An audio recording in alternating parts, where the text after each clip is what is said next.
어이 아줌마 육군 사관학교 몇 기야?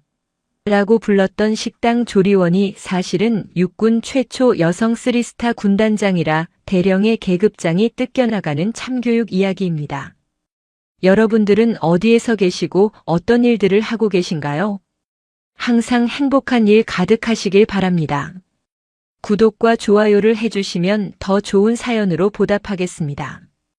경기도 파주시 임진강을 끼고 있는 최전방 제1보병사단 지역에는 겨울보다 더 매서운 바람이 불고 있었다. 하늘은 맑았지만 병사들의 표정은 흐렸다. 허름한 등산복 바지에 낡은 패딩 점퍼, 그리고 챙이 넓은 선캡을 푹 눌러 쓴 중년 여성이 백호연대 위병소 앞을 서성거렸다. 그녀는 배낭에서 물통을 꺼내 마시는 척하며 위병소 안쪽의 풍경을 예리하게 살폈다. 그녀가 바로 육군 중장 위소영이었다. 위소영은 최근 군단 내부망인 마음의 편지를 통해 백호연대 병사들의 급식이 형편없다는 제보를 접했다.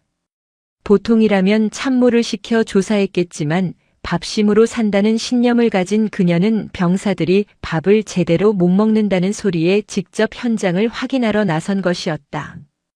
그녀는 미리 연락해둔 연대 주임원사의 도움으로 민간 조리원 복장을 하고 쪽문을 통해 부대 안으로 잠입했다. 점심시간이 되자 병사들이 3355 병영식당으로 모여들었다.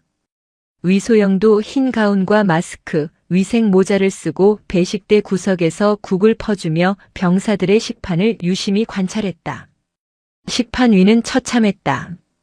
멀건 콩나물국에는 콩나물 대가리만 몇 개 떠다녔고 제육볶음이라고 나온 반찬은 고기보다 양파가 더 많았다. 밥은 서리거 푸석거렸다. 김상병님, 오늘 고기 양이 너무 적지 않습니까? 조용히 하고 먹어라. 연대장님이 이번에 부대 조경 공사한다고 식비 예산 깎아서 나무 심으셨단다. 아니 밥 먹을 돈으로 나무를 심는 게 말이 됩니까? 병사들의 소곤거리는 불만 소리가 위소영의 귀에 쏙쏙 박혔다. 그녀의 눈매가 매섭게 변했다. 나라를 지키는 아이들의 밥그릇을 건드리는 것은 그녀에게 있어 가장 용서할 수 없는 죄악이었다. 배식이 거의 끝나갈 무렵 위소영은 조리복을 벗고 다시 등산복 차림으로 갈아입은 뒤 식당 구석진 테이블에 자리를 잡았다. 주임원사가 몰래 챙겨준 병사들과 똑같은 식판을 앞에 두고 앉았다.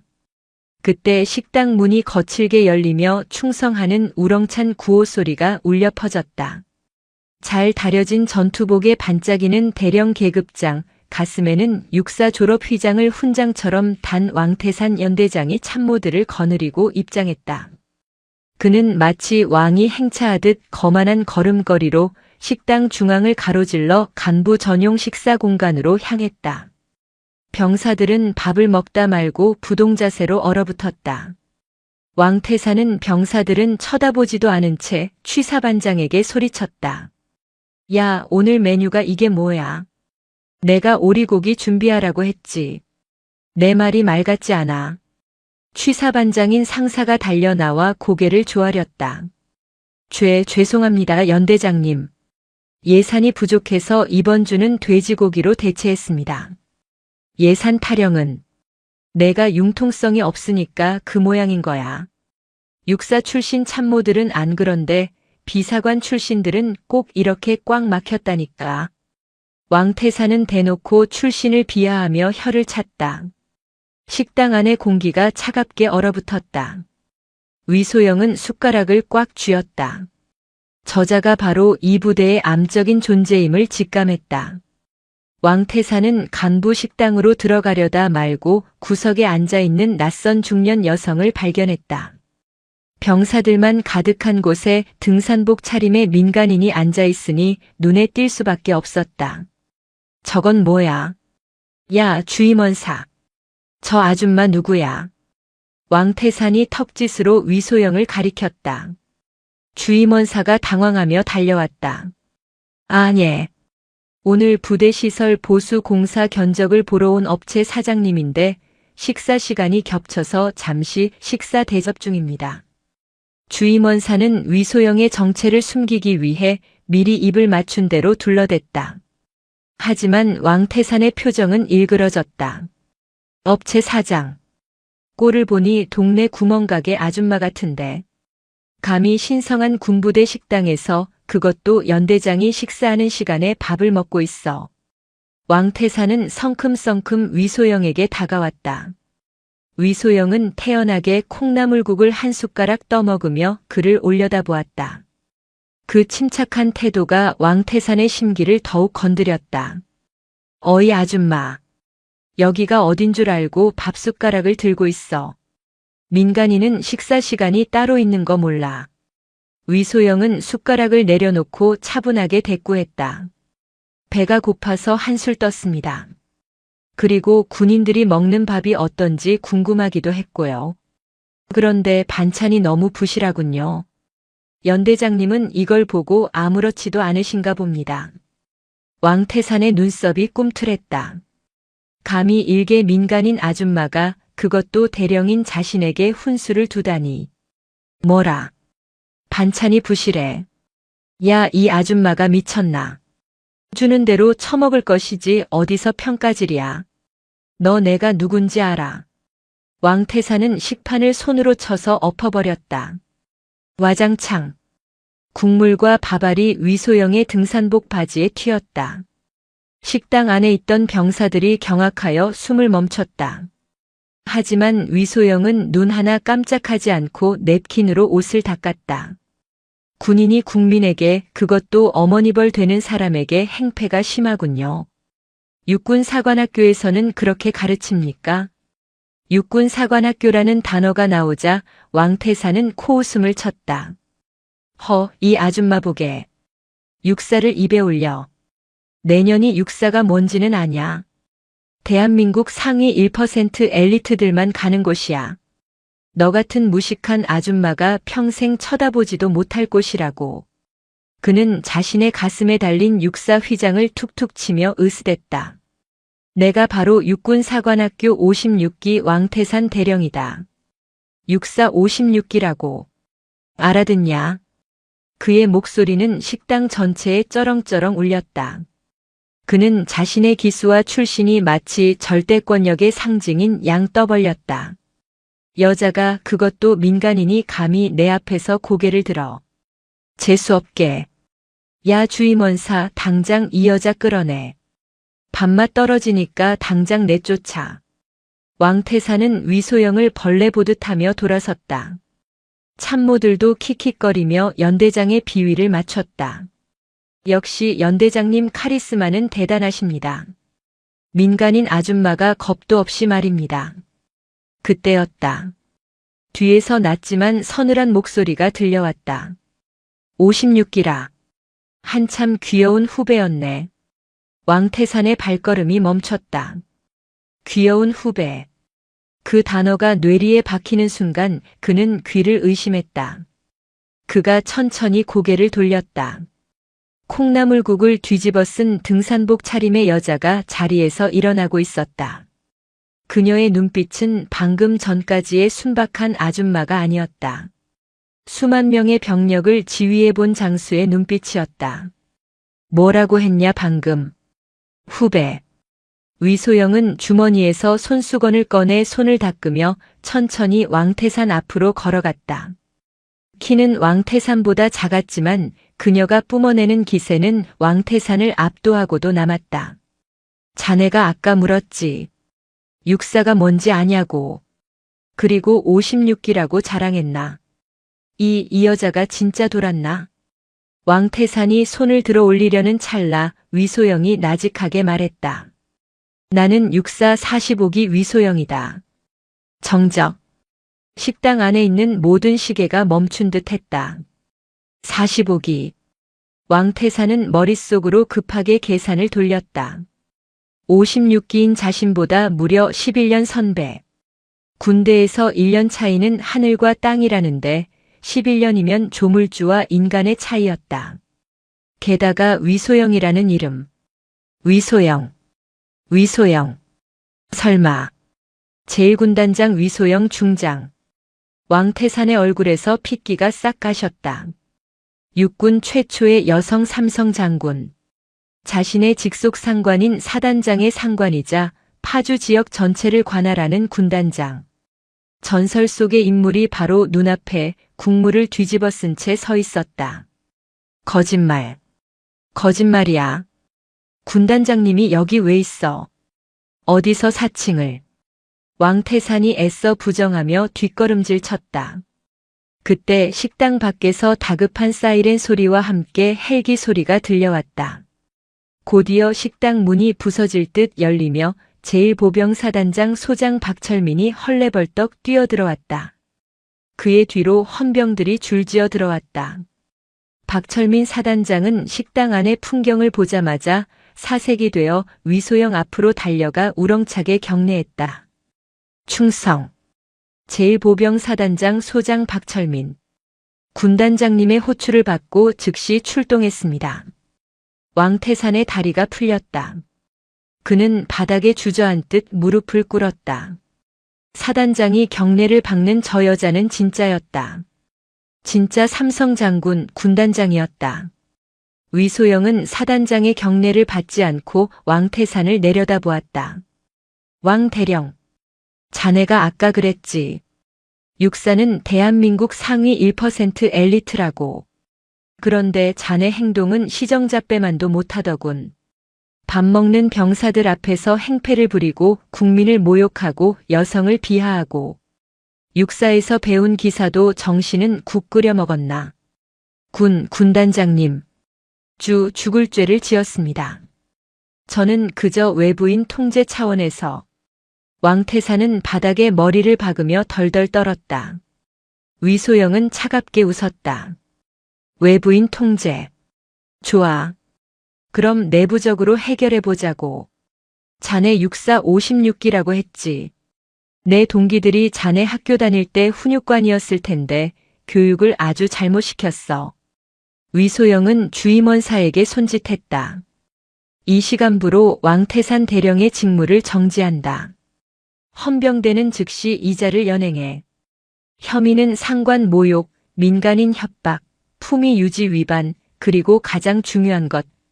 그녀는 병사들의 부실한 식판을 가리켰다.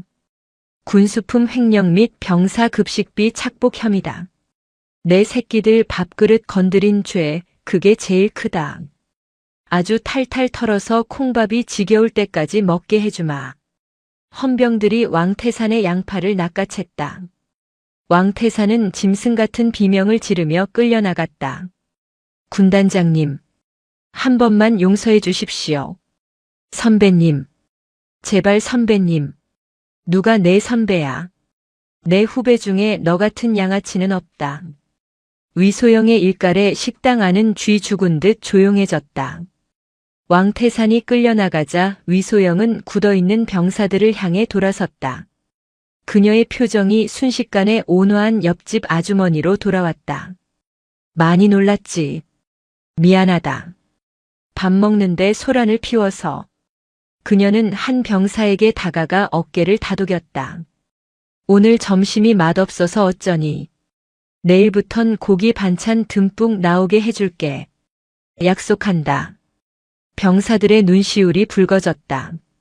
전설적인 군단장이 3스타 장군이 자신들의 밥 때문에 직접 와서 연대장을 날려버렸다. 식당 안의 병사들이 누가 먼저랄 것도 없이 박수를 치기 시작했다. 그 박수 소리는 점점 커져 식당을 가득 채웠다. 위소영은 쑥스러운 듯 선캡을 고쳐 썼다. 자, 다들 식사 계속해. 나는 사단장하고 면담 좀 하고 가마. 그녀가 나가는 뒷모습은 거대한 산처럼 든든해 보였다. 파주의 찬 바람은 여전했지만 병사들의 마음속에는 따뜻한 봄볕이 들기 시작했다. 강철 같은 꽃이 피어난 순간이었다. 파주의 밤은 깊고 서늘했다. 1군단 헌병대 조사실의 공기는 무거웠다. 철제 책상 하나를 사이에 두고 수갑을 찬 왕태산 대령이 고개를 떨구고 있었다. 불과 반나절 전까지만 해도 백호연대의 제왕으로 군림하던 그였다. 하지만 지금 그는 날개 꺾인 독수리가 아니라 비를 맞은 닭처럼 초라했다. 조사실 문이 열리고 위소영 중장이 들어왔다. 그녀는 화려한 정복 대신 야전 상의를 입고 있었다. 그 모습이 오히려 더 위압적이었다. 그녀는 의자에 앉지 않고 왕태산의 주위를 천천히 돌았다. 군화 발자국 소리가 왕태산의 심장을 짓누르는 듯 했다. 왕대령, 자네가 병사들 식비를 횡령해서 만든 그 멋진 연대장실, 내가 좀 둘러보고 왔네. 위소영의 목소리는 차분했지만 그 안에는 끓어오르는 분노가 담겨 있었다. 왕태산이 움찔했다. 그 방에 참 비싼 물건들이 많더군. 병사들은 콩나물 대가리만 둥둥 뜬 국을 먹을 때 자네는 최고급 원목 책상에 앉아 수백만 원짜리 난초를 닦고 있었어. 그 난초 화분 하나면 우리 병사들 일주일치 특식을 먹일 수 있다는 계산은 안 해봤나? 그것은 제 개인 돈으로 산 겁니다. 오해입니다, 군단장님. 왕태산이 기어들어가는 목소리로 변명했다. 위소영은 코웃음을 쳤다. 개인 돈이라. 자네 월급 명세서를 내가 다 확인했는데 자네 생활비와 자녀 유학비까지 빠져나가는 통장에서 그런 돈이 나올 구멍은 없던데. 그래서 내가 자네가 애지중지하던 그 난초 화분을 좀 깨봤지. 왕태산의 눈이 휘둥그레졌다. 그 화분은 단순한 화분이 아니었다. 위소영은 헌병 수사관에게 눈짓했다. 수사관이 증거물 봉투를 책상 위에 쏟아부었다. 흙이 묻은 비닐 뭉치와 그 안에서 나온 USB, 그리고 꼬깃꼬깃한 수첩이었다. 화분 흙 밑에 아주 재미있는 것들이 묻혀 있더군. 1사단 관할 지역 공사업체 리스트, 뒷돈을 상납받은 날짜와 금액, 그리고 그 돈이 어디로 흘러갔는지 적힌 장부까지. 아주 꼼꼼해. 육사에서 기록 관리 하나는 제대로 배웠군. 그것은 왕태산의 치부책이자 그를 파멸로 이끌 스모킹 건이었다. 장부에는 단순히 왕태산 혼자 먹은 돈만 적혀 있는 것이 아니었다. 상납이라는 항목 옆에는 알 수 없는 이니셜과 함께 거액의 금액이 적혀 있었다. 이게 끝이 아니야. 자네가 연대장으로 있으면서 부당하게 인사 조치한 간부들 명단도 있더군. 비사관 출신이라는 이유로, 여군이라는 이유로, 자네 눈밖에 났다는 이유로 전방 초소로 유배 보낸 유능한 인재들이 수두룩해. 자네는 군대를 지휘한 게 아니라 자네만의 왕국을 건설하고 있었어. 왕태산의 얼굴이 백지장처럼 하얗게 질렸다. 더 이상 빠져나갈 구멍이 없었다. 그는 책상에 이마를 찌우며 오열하기 시작했다. 군단장님, 제가 잘못했습니다. 한 번만 살려주십시오. 시키는 대로 했을 뿐입니다. 제가 다 먹은 게 아닙니다. 저 위에서 더 높은 곳에서 시키는 대로 상납하지 않으면 진급이 막힌다고 해서 어쩔 수 없었습니다. 위소영의 눈빛이 번뜩였다. 그녀가 기다리던 말이 나왔다. 더 높은 곳이라. 그게 누군가. 자네 뒤에 숨어있는 그 거머리대의 우두머리가 누구냐고 묻고 있다. 왕태산은 입을 다물었다. 그 이름을 말하는 순간 자신은 군법 회의가 아니라 쥐도 새도 모르게 매장당할 수 있다는 공포가 그를 지배했다. 위소영은 책상을 쾅 내리쳤다. 말해. 지금 말하면 참작해주겠다. 하지만 끝까지 입을 다문다면 나는 자네를 단순 횡령범이 아니라 이적 행위자로 간주하고 군형법 최고형을 때릴 거다. 병사들의 밥을 굶기고 전투력을 갉아먹은 건 적을 이롭게 한 행위니까. 왕태산은 떨리는 입술을 달싹였다. 그리고 아주 작은 목소리로 악마의 이름을 토해냈다. 이오. 유철중 소장님입니다. 위소영의 미간이 좁혀졌다. 유철중. 그는 육군본부 군수참모부장이자 육사 43기. 위소영보다 이기수 선배이자 군내 사조직 청룡회의 핵심 멤버였다. 유철중 선배라. 호랑이를 잡으려다 보니 구렁이가 튀어나왔군. 위소영은 조사실을 나오며 하늘을 올려다봤다. 파주의 밤하늘엔 별이 가득했지만 그녀가 가야 할 길은 칠흑 같은 어둠 속이었다. 하지만 그녀는 망설이지 않았다. 그녀의 등 뒤에는 굶주린 배를 움켜쥐고도 총을 놓지 않는 병사들이 있었다.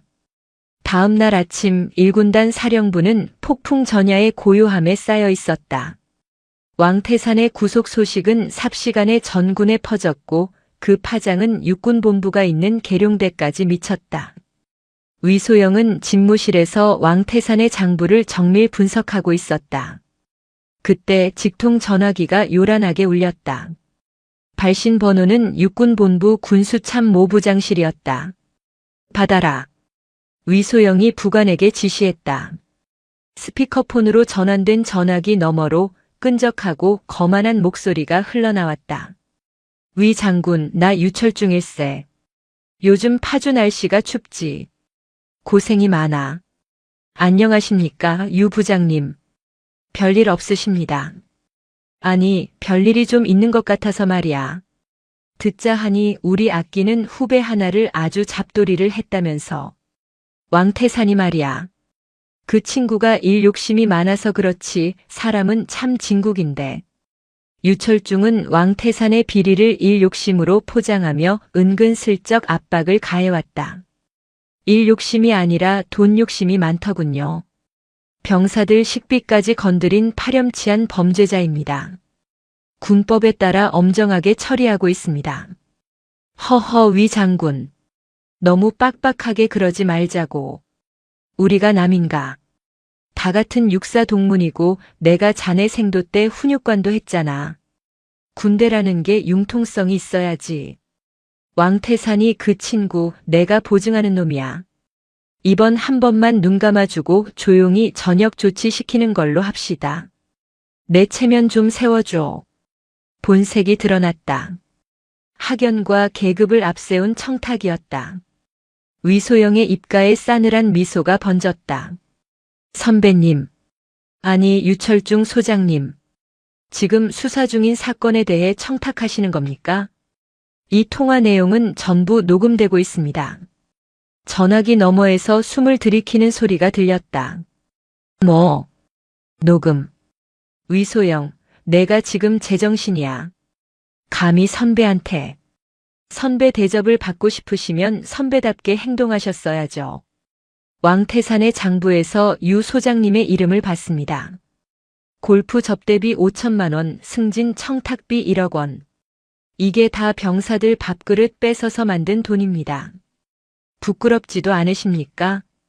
이 건방진 계집애가. 내가 누군 줄 알고 덤벼. 나 청룡회 회장이야. 내가 아무리 날고 기어도 옷 벗기는 건 일도 아니라고. 야전에서 구르다 보니까 상황 파악이 안 되나 본데 너 이번 진급 심사 때 보자. 내 손에 죽을 줄 알아. 유철중은 저주에 가까운 폭언을 퍼붓고 전화를 끊었다. 뚜뚜 하는 신호음이 정막을 깼다. 위소영은 수화기를 내려놓고 창밖을 바라봤다. 임진강 너머 북녘 땅이 보였다. 적은 휴전선 너머에만 있는 것이 아니었다.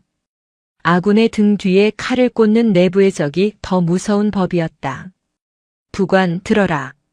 예, 군단장님. 오늘 오후 일정 다 취소한다. 그리고 1사단 예하 전 부대에 진돗개 2 발령 예고해. 오늘 밤 불시 전술 훈련을 실시한다. 갑자기 훈련입니까? 유철중 소장 측에서 가만히 있지 않을 텐데요. 놈들이 나를 정치적으로 공격하기 전에 실력으로 증명해야 해. 그리고 우리 군단 안에 썩은 살이 또 어디 있는지 확인해야 한다. 오늘 밤은 아주 길어질 거야. 위소영의 눈빛은 흔들림이 없었다. 그녀는 알고 있었다. 유철중 일당이 자신의 약점을 잡기 위해 혈안이 되어 있을 것임을. 그들은 반드시 위소영이 지휘하는 부대에서 사고가 터지기를 기다리거나 혹은 사고를 조작할 것이다. 그녀는 그 덫을 정면으로 돌파하기로 마음먹었다. 그날 밤 예보에 없던 폭우가 파주 일대에 쏟아졌다. 임진강의 수위가 급격하게 높아지고 시야는 10m 앞도 분간하기 힘들었다. 위소영이 예고한 불시 전술 훈련인 임진강 도하 작전이 시작되었다. 이는 1군단의 주력 부대가 임진강을 도하하여 반격하는 시나리오였다. 하지만 상황실의 분위기는 심상치 않았다. 군단장님, 도하 장비 중 일부인 문교보교의 엔진이 작동하지 않습니다. 정비 대대 보고로는 어제까지만 해도 멀쩡했는데 누군가 연료통에 설탕을 부어놓은 것 같습니다. 참모장의 다급한 보고였다. 사보타주 파괴 공작이었다. 유철중의 사주를 받은 내부 첩자가 움직인 것이 분명했다.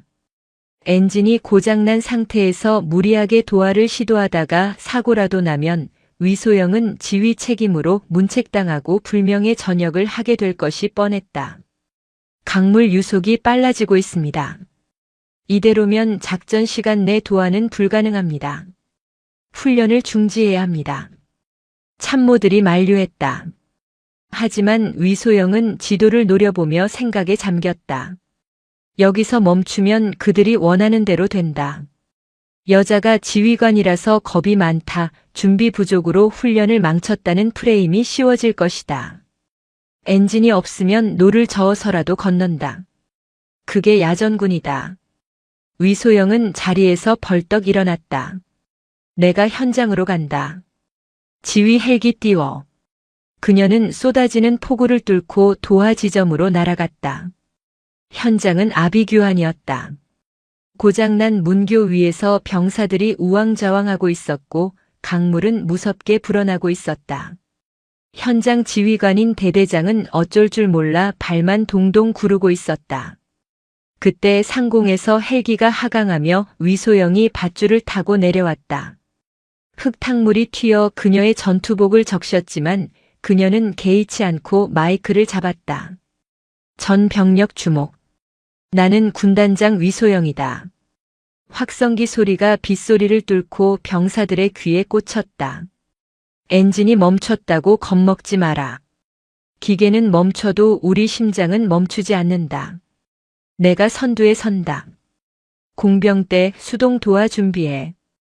위소영은 장교들이 말릴 새도 없이 구명조끼를 걸쳐 입고 가장 위험한 선두보트에 올랐다. 삼성 장군이 군단의 사령관이 직접 노를 잡은 것이다. 이를 본 병사들의 눈빛이 변했다. 군단장님이 타셨다. 우리가 가만히 있을 수 없다. 밀어. 당겨. 병사들이 고함을 지르며 움직이기 시작했다. 두려움은 사라지고 투기가 끌어올랐다. 위소영은 보트 위에서 거친 파도와 싸우며 지휘했다. 우측으로 15도. 유속을 이용해라. 버텨라. 그때 갑작스러운 급류가 보트를 덮쳤다. 보트가 크게 휘청이며 병사 한 명이 강물로 튕겨나갔다. 사람 빠졌다. 어둠 속 흙탕물로 사라지는 병사를 보며 모두가 얼어붙은 순간 위소영이 망설임 없이 물속으로 몸을 던졌다. 군단장님. 참모들의 비명이 터져나왔다. 차가운 임진강 물속에서 위소영은 허우적거리는 병사의 멱살을 낚아채고 보트 쪽으로 헤엄쳤다. 그녀는 50대의 나이라고는 믿기지 않는 체력과 정신력으로 병사를 끌어올렸다. 콜록콜록. 가 감사합니다. 물을 토해내는 병사를 보트에 태우고 위소영도 밧줄을 잡고 기어올랐다. 그녀의 몸은 흠뻑 젖었고 입술은 파랗게 질려 있었지만 눈빛만은 형형하게 빛났다. 한 명도 놓치지 않는다. 우리는 살아서 건넌다. 전원 도하. 그녀의 처절한 외침에 전 군단이 하나가 되었다. 고장난 장비 따위는 문제가 되지 않았다. 인간의 의지가 기계를 넘어선 순간이었다. 새벽녘 마침내 모든 병력과 장비가 도하에 성공했다. 강 건너편에 도착한 병사들은 진흙투성이가 된 채 서로 얼싸안고 환호했다. 그리고 그 중심에는 누구보다 더러워진 전투복을 입고 누구보다 환하게 웃고 있는 어머니 위소영이 있었다. 이 소식은 실시간으로 육군본부 상황실에도 전해졌다. 화면을 지켜보던 유철중 소장은 마시던 커피잔을 떨어뜨렸다. 저 여자가 미쳤어. 진짜 미쳤어. 그는 공포를 느꼈다. 자신이 상대하는 것은 단순한 여군이 아니었다. 계급장 따위가 아니라 병사들의 영혼을 지배하는 진짜 괴물이었다. 위소영이 살아 돌아왔다. 이제 그녀의 반격이 시작될 차례였다. 임진강 도하 훈련이 기적적인 성공으로 끝난 다음 날 파주 1군단 정비대대 경납고 위소영 중장은 지늘기 마르지도 않은 군화발로 그곳에 서 있었다. 그녀의 눈앞에는 어제 훈련 도중 멈춰버린 도하용 문교보교의 엔진이 분해되어 있었다. 군단장님, 이것 좀 보십시오. 기름때 투성이인 정비대대장이 떨리는 손으로 엔진 연료 필터를 보여주었다. 필터 안에는 끈적거리는 갈색 슬러지가 가득 차 있었다. 설탕입니다. 누군가 연료통에 다량의 설탕을 쏟아부었습니다.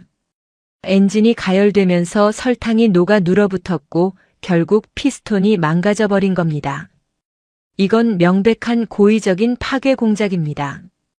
위소영의 눈매가 차갑게 가라앉았다.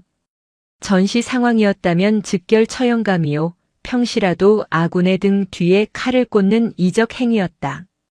CCTV는 확인했나?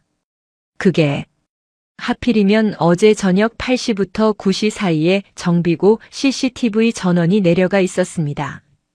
정전은 아니었습니다. 누군가 차단기를 내린 겁니다. 내부에 쥐새끼가 있다. 그것도 아주 가까운 곳에. 위소영은 헌병대나 기무부 대방첩부대를 부르지 않았다. 이미 상부 조직인 그곳마저 유철중 소장의 청룡회 소나기에 있을 가능성이 높았다. 그녀는 오직 자신의 직속부와 그것도 야전에서 생사고락을 함께한 이들만 믿기로 했다. 감찰참모, 오늘부터 정비대대원 전원의 관물대와 개인 휴대전화, 그리고 통장 내역을 뒤져라. 영장은 필요 없다. 군단장 직권으로 실시하는 보안감사다. 쥐새끼가 먹은 치즈 부스러기가 반드시 나올 거다.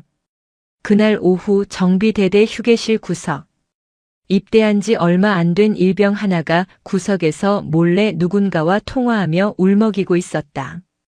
시키신 대로 했잖아요. 제 동생 수술비 입금해 주신다고. 네. 증거를 없애라고요? 그게 무슨. 그때 일병의 등 뒤로 거대한 그림자가 드리워졌다. 위소영이었다. 누구랑 통화하니 아들. 일병은 소스라치게 놀라 전화기를 떨어뜨렸다. 바닥에 떨어진 전화기 너머로 다급한 목소리가 들려왔다. 야, 김일병. 대답해. 군단장이 눈치채기 전에 빨리.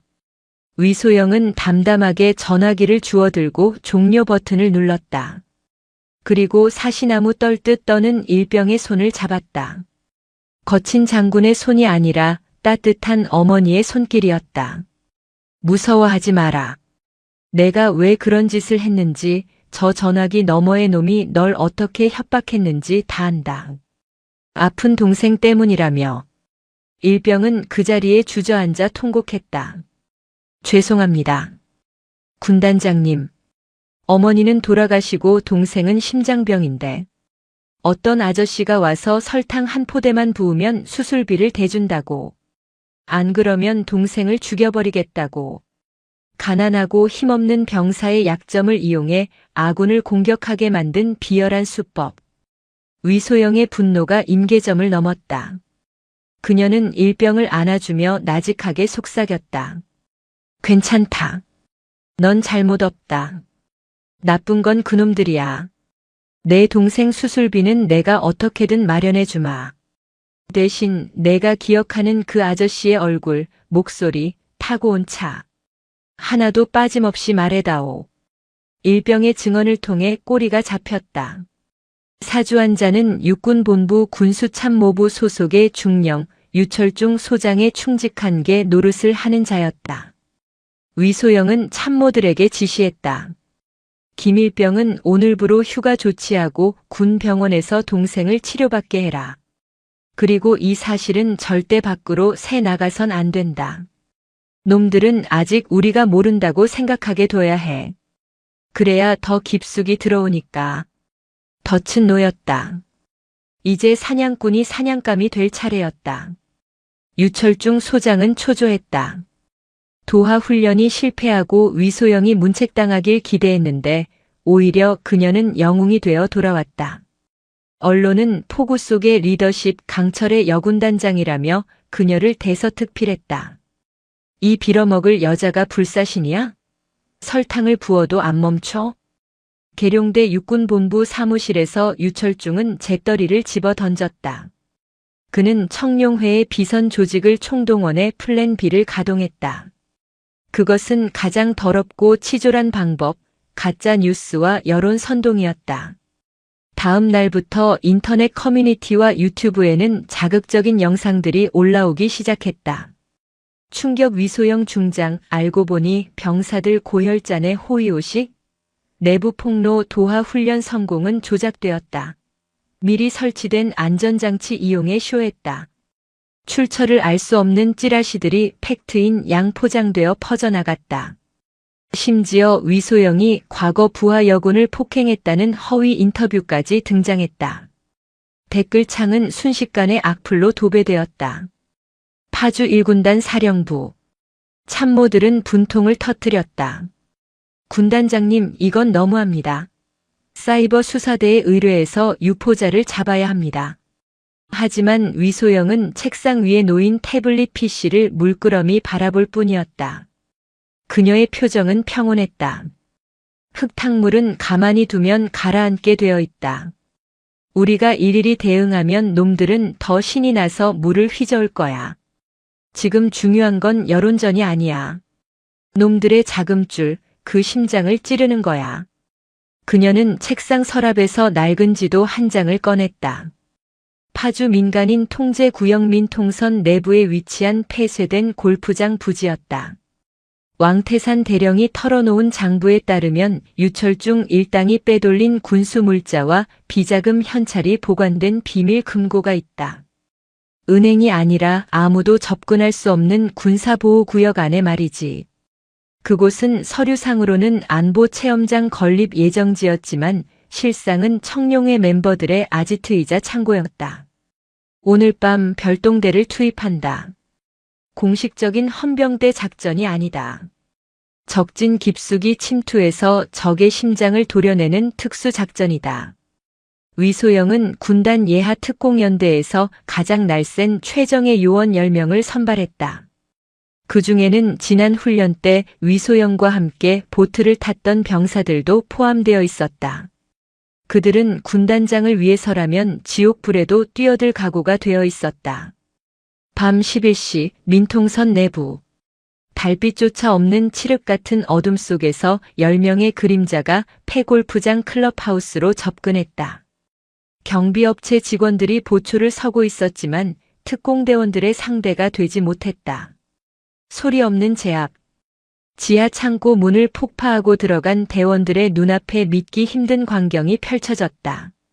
군용 트럭 3대 분량의 최신형 야간 투시경, 방탄조끼, 그리고 박스째 쌓여있는 5만원권 현금 다발.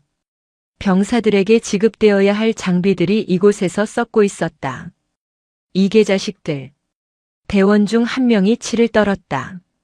자신이 추위에 떨며 근무 설 때 입었던 낡은 방탄조끼가 떠올랐기 때문이었다. 현장 지휘관이 위소영에게 무전을 쳤다. 군단장님 확보했습니다. 양이 엄청납니다. 이것만 있으면 놈들을 전부 반역죄로 엮을 수 있습니다. 좋아. 하나도 남김없이 트럭에 실어라. 그리고 그곳을 폭파해라. 증거인멸이 아니다.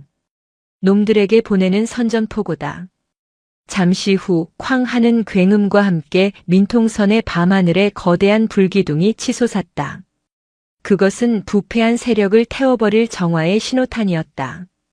자신의 비밀 창고가 불타고 증거가 털렸다는 소식을 접한 유철중 소장은 이성을 잃었다. 그는 마지막 발악을 준비했다. 육군 참모총장 주관으로 열리는 전군 주요 지휘관 회의에서 위소영을 공개적으로 비난하고 그녀를 보직 해임시키는 안건을 긴급 상정하려는 것이었다. 회의 장소는 서울 국방부 대회의실이 아닌 유철중의 입김이 닿는 육군회관 대연회장이었다. 형식은 회의였지만 실상은 청룡회 멤버들의 단합대회나 다름없었다. 회의 당일 제복을 갖춰 입은 장성들이 둥근 테이블에 둘러앉아 있었다. 분위기는 화기애애했다. 유철중은 마이크를 잡고 위소영을 성토하기 시작했다. 여러분, 1군단장 위소영 중장의 독단적인 행동이 도를 넘었습니다. 민간 시설을 무단으로 폭파하고 군사기밀을 유출하고 있습니다. 이는 명백한 하극상이자. 그때 연 회장의 육중한 문이 굉음과 함께 열렸다. 하극상은 당신들이 하고 있는 짓이지. 위소영이었다. 그녀는 정복 차림이 아니었다. 완전 군장의 방탄 헬멧 그리고 소총을 맨 단독 군장 차림이었다. 그녀의 뒤로는 무장한 특공대원들이 들이닥쳐 연 회장을 포위했다. 장성들이 기겁하며 일어났다. 위소영, 이게 무슨 짓이야? 여기는 신성한 지휘관 회의장이야. 무장 반란이라도 일으키겠다는 거야? 유철중이 핏대를 세우며 고함쳤다. 위소영은 뚜벅뚜벅 단상으로 걸어 올라갔다. 군화 소리가 연 회장의 카펫을 짓눌렀다. 그녀는 유철중의 멱살을 잡고 마이크를 빼앗았다. 반란? 아니, 이건 진압이다. 군복 입은 도적대를 소탕하는 작전이다. 그녀는 품에서 USB 하나를 꺼내 대형 스크린에 연결했다. 화면에는 어젯밤 확보한 비밀 창고의 내부 영상, 그리고 유철중이 방산업체로부터 뇌물을 받는 CCTV 영상, 병사들의 급식비를 빼돌려 룸살롱에서 흥청망청 쓰는 녹취록이 적나라하게 재생되었다. 연 회장은 충격의 도가니에 빠졌다. 점잖은 척 앉아있던 장군들의 얼굴이 사색이 되었다. 영상 속에는 그들의 얼굴도 섞여 있었기 때문이다. 이게 다 뭡니까? 참모총장이 떨리는 목소리로 물었다. 그는 유철중에게 속아 위소영을 오해하고 있었다. 총장님, 보십시오. 저들이 입고 있는 군복은 병사들의 피와 땀으로 만든 겁니다. 그런데 저들은 그 군복을 입고 나라를 팔아먹고 병사들의 밥그릇을 걷어찼습니다. 이게 반역이 아니면 무엇입니까? 위소영은 유철중을 바닥에 내동댕이 쳤다. 유철중 소장, 당신을 군형법 제1조 반란 및 이적, 제28조 상관 살해 음모도하 훈련 사보타주 그리고 특정 범죄 가중처벌법 위반 혐의로 긴급 체포한다. 이거나 내가 누군 줄 알아. 나는 청룡회 회장이야. 국회의원들이 내 뒤에 있어. 유철중이 발악했지만 특공대원들은 가차없이 그를 제압하고 수갑을 채웠다. 그의 양 어깨에 달려있던 별들이 바닥에 긁히며 비참한 소리를 냈다.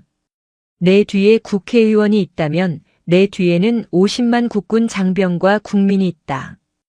위소영의 일갈에 유철중은 더 이상 말을 잇지 못했다. 연 회장에 있던 청룡회 연루장성들도 줄줄이 체포되었다. 화려했던 연 회장은 순식간에 아수라장이 되었다. 하지만 그 혼란은 더러운 것을 씻어내는 깨끗한 비바람이었다. 상황이 정리된 후 위소영은 텅 빈 단상에 홀로 섰다. 그녀는 바닥에 떨어진 훼손된 태극기를 주워 먼지를 털어내고 다시 벽에 걸었다. 그리고 거수 경례를 올렸다. 충성. 그 경례는 국가에 대한 맹세이자 굶주리고 헐벗으면서도 묵묵히 전선을 지키는 모든 병사에게 바치는 사죄와 감사의 인사였다. 그녀가 밖으로 나왔을 때 회관 앞에는 수많은 취재진이 몰려와 있었다. 카메라 플래시가 터졌지만 위소영은 눈을 피하지 않았다. 국민 여러분 죄송합니다. 군이 썩어 있었습니다. 하지만 이제 도려냈습니다. 아프더라도 새 살이 돋을 때까지 지켜봐 주십시오. 저 위소영이 제 목숨을 걸고 군복의 명예를 되찾겠습니다.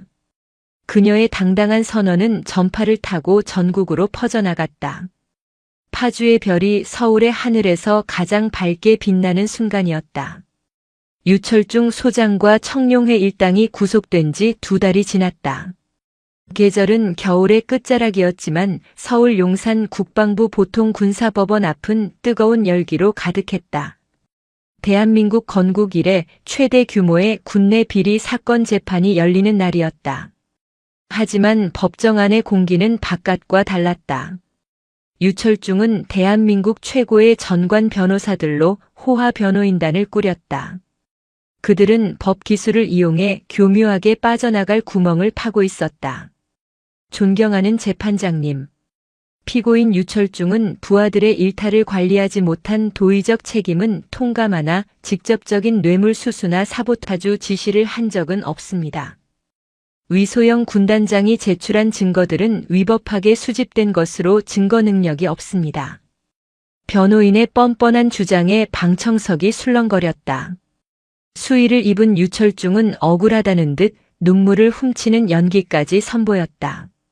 그는 구치소 안에서도 자신의 인맥을 총동원해 언론의 위소영이 차기 총장 자리를 노리고 선배를 함정에 빠뜨렸다는 가짜 뉴스를 퍼뜨리고 있었다. 증인석에 앉은 위소영 중장의 표정은 담담했다. 검사가 물었다. 증인. 피고인 측은 증인이 야전 지휘관의 권한을 남용하여 민간시설을 폭파하고 강압수사를 했다고 주장합니다. 이에 대해 어떻게 생각하십니까? 위소영은 마이크를 잡았다. 불이 난 집을 끄기 위해 대문을 부순 것을 두고 주거 침입이라 한다면 저는 기꺼이 처벌받겠습니다. 하지만 그 불이 내 병사들의 생명을 위협하는 것이었다면 저는 대문이 아니라 그 집 기둥불이라도 뽑았을 것입니다. 그때 변호인이 벌떡 일어나 공격했다. 증인. 평소 병사들에게 어머니 같은 지휘관을 자처하셨죠.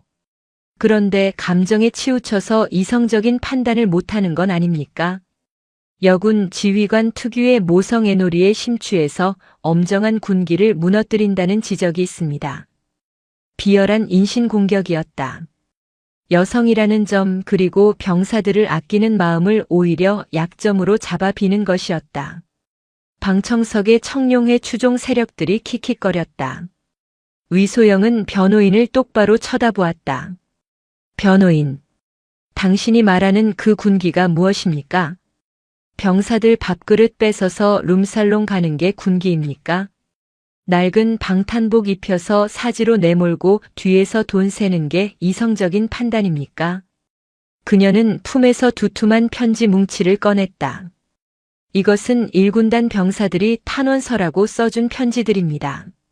하지만 저는 이것을 탄원서라 부르지 않습니다. 이것은 피 묻은 절규입니다. 처음으로 사람 대접을 받았다. 내 동생 수술비를 대준 군단장님을 위해 목숨을 바치겠다. 이 목소리가 감정에 치우친 헛소리로 들리십니까? 위소영이 편지 한 통을 읽어내려갔다. 지난번 설탕 테러에 연루되었다가 위소영의 도움으로 동생을 수술시킨 김일병의 편지였다. 구구절절한 사연이 낭독되자 법정 안은 숙연해졌다. 킥킥거리던 자들의 입이 다물어졌고 방청석 곳곳에서 훌쩍이는 소리가 들렸다. 군인은 명령에 죽고 살지만 그 명령을 따르게 하는 힘은 신뢰와 사랑에서 나옵니다. 저는 제 부하들을 사랑했고 부하들은 저를 믿었습니다. 그것이 죄라면 저를 파면하십시오. 그녀의 당당한 최후 진술이 끝나자 방청석에 앉아있던 예비역들과 휴가 나온 병사들이 기립박수를 쳤다. 판사봉이 3번 울렸다. 진실의 방패는 견고했고 늑대들의 이빨은 부러졌다. 유철중에게 징역 15년이 선고되던 날 파주 최전방 지피비무장지대 감시초소에는 긴장감이 감돌았다. 청룡회의 잔당이자 유철중의 마지막 숨겨진 패였던 1사단 수색대대장 강중령이 이성을 잃고 폭주하기 시작했다. 그는 자신의 비리가 드러나 체포될 위기에 처하자 야간 매복 작전에 투입된 병력들을 인질로 삼아 지피를 점거해 버렸다. 위소영이 직접 와서 내 전역을 보장하고 해외 도피 자금을 마련해주지 않으면 여기 있는 병사들과 함께 자폭하겠다. 최악의 상황이었다. 군사분계선 코앞에서 폭발 사고나 총격전이 벌어지면 전면전으로 번질 수도 있었다. 보고를 받은 위소영은 즉시 헬기를 타고 현장으로 날아갔다. 참모들이 만류했다. 군단장님 위험합니다. 놈은 지금 제정신이 아닙니다. 저격수를 배치해서 사살해야 합니다. 안 된다.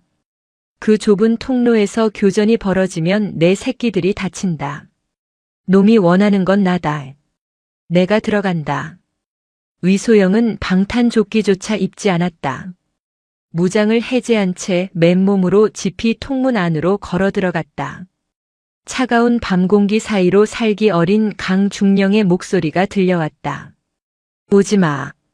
가까이 오면 크레모아 지향성 지뢰 격발기를 누를 거야. 강중령은 병사 5명을 밧줄로 묶어놓고 손에는 격발기를 쥔 채 떨고 있었다. 병사들의 눈에는 공포가 가득했다. 위소영은 멈추지 않고 천천히 다가갔다. 그녀의 눈빛은 강중령이 아니라 두려움에 떨고 있는 병사들을 향해 있었다. 많이 무서웠지. 미안하다. 내가 늦었다. 그녀의 따뜻한 목소리에 병사 중 한 명이 울음을 터뜨렸다. 위소영은 시선을 돌려 강중령을 보았다.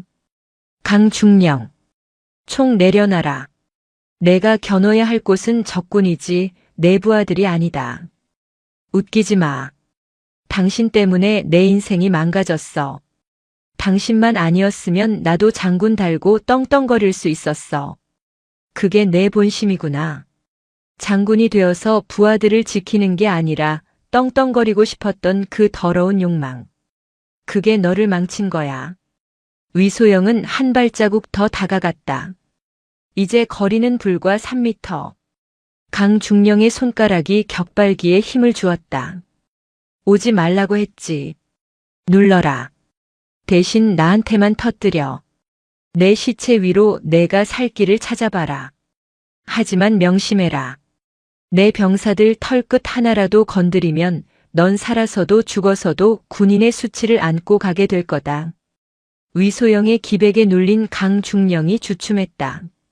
그 찰나의 순간이었다. 묶여있던 병사 중 한 명이 몸을 날려 강중령의 팔을 들이받았다. 군단장님, 피하십시오. 강중령이 균형을 잃고 쓰러지자 위소영이 번개처럼 달려들어 격발기를 낚아채고 연결선을 끊어버렸다. 곧이어 뒤따르던 특공대원들이 진입해 강중령을 제압했다. 상황이 종료되자 위소영은 바닥에 주저앉은 병사들을 하나하나 끌어안았다. 장하다. 너희가 나를 살렸다. 너희가 진짜 군인이다. 어둠이 걷히고 지피 너머로 붉은 아침 해가 떠올랐다. 위소영의 등 뒤로 떠오르는 태양은 그 어느 때보다 찬란했다. 시간이 흘러 1년 후, 파주의 들판에는 다시 봄이 찾아왔다. 삭막했던 부대 담벼락에는 개나리가 피었고 병사들의 웃음소리가 울타리를 넘었다. 1군단 연병장에서는 위소영 대장 사성 장군의 이임 및 전역식이 열리고 있었다. 그녀는 육군 참모총장 제의를 정중히 거절하고 명예로운 전역을 택했다. 고인물은 썩기 마련이다. 내가 할 일은 다 했다는 것이 이유였다. 단상에 선 그녀는 화려한 예복 대신 30년 넘게 입어온 빛바랜 전투복을 입고 있었다. 연병장을 가득 메운 수천 명의 장병들은 미동도 하지 않고 그녀를 바라보았다. 그들의 눈빛에는 존경과 아쉬움이 가득했다. 사랑하는 나의 전우들. 위소영의 목소리가 마이크를 타고 흐르자 곳곳에서 훌쩍이는 소리가 들렸다. 나는 오늘 군복을 벗습니다. 하지만 여러분의 어머니로서 영원한 전우로서 내 마음은 항상 이 파주의 땅에 남아있을 것입니다. 그녀는 연단을 내려와 병사들 사이를 걸었다. 맨 앞줄에는 익숙한 얼굴들이 있었다. 과거 콩나물국을 먹던 병영식당에서 만났던 병사 설탕 테러 사건의 김일병, 지피에서 인질로 잡혔던 수색대원들. 그들은 이제 어엿한 분대장이 되어 있었다. 건강해라. 밥 잘 먹고. 감사했습니다. 군단장님. 병사들은 위소영의 손을 잡고 놓지 못했다. 어떤 병사는 그녀의 품에 안겨 어린아이처럼 울었다. 위소영은 그들의 눈물을 닦아주며 환하게 웃었다. 울지 마라. 군인은 강해야지. 너희가 있어서 행복했다. 그때 누군가 선창했다. 군단장님께 대하여 경례. 수천 명의 병사가 일제히 거수 경례를 올렸다. 충성. 그 함성은 파주 전체를 뒤흔들었다. 의례적인 구호가 아니었다. 진심에서 우러나온 존경의 외침이었다. 위소영은 마지막으로 부대 정문을 나섰다. 위병소 앞에는 1년 전 그녀가 처음 암행을 나왔을 때처럼 맑은 하늘 아래 태극기가 펄럭이고 있었다.